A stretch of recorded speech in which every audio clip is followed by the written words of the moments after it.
عايشة ازاي عامل نفس زي شد ما مش حبل.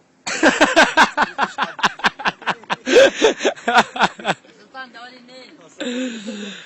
يا تكنيل يا سلطان ده وادي النيل. واحد عيان في المستشفى، اسمع الدكتور بيقول له خد نفس، يلا هات الجوز.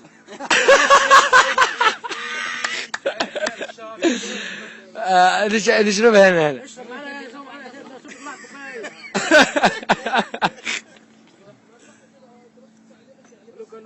شد يا عيسى شد. ماليش حابل. مفيش حابل. والله قعدتك غم يا غريب. غم.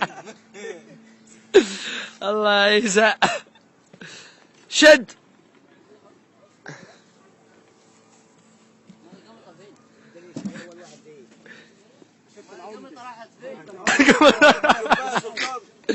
عندكم في اليمن تشرب قدام ابوك؟ لا. انا بص بقى ابويا اهو، بص هبدا بشرب. انت كبير يا باشا، بيقول لي كبير، عجزت تسحبوك مرتين اهو. كله شعره بيد. كله شعره بيد. ابوك بيزعل عليك بس بيخليك لما تروح. انا زعلان منه عشان متجوز 2.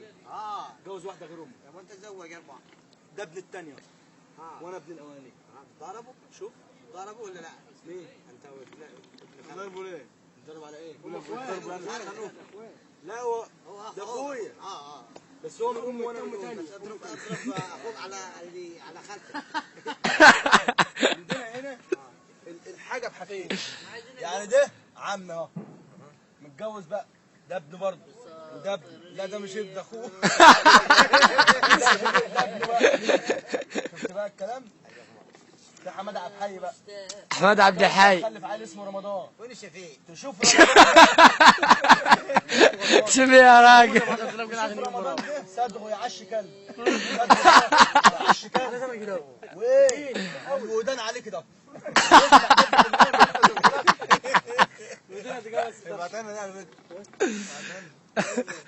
جيب حجمه عائلي.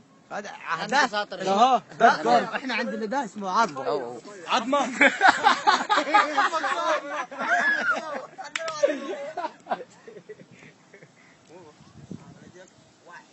ده ملاكي، دي ملاكي. هذا اخوان مصريين بوادي النيل. صور بقى ما تخلص ابعتها لنا على البلكونه. هذا تبع فريد الأطرش. ما فيش مو عيسى. جيب له سجاير. بصوت الريح وميامين أنا مشتاق لوادي النيل. أنا لفيت كتير ولقيت البضانية. هذا خليل خازن. هذا وادي النيل. هذا وادي النيل. هذا كلب اللي حق فريد الأطرش. هذيك حق عبد الحليم حافظ. هذيك حق ليلى مراد. يلا عشان نمشي في ظرف قلب المركب ونشرب الشاي عشان نمشي. يلا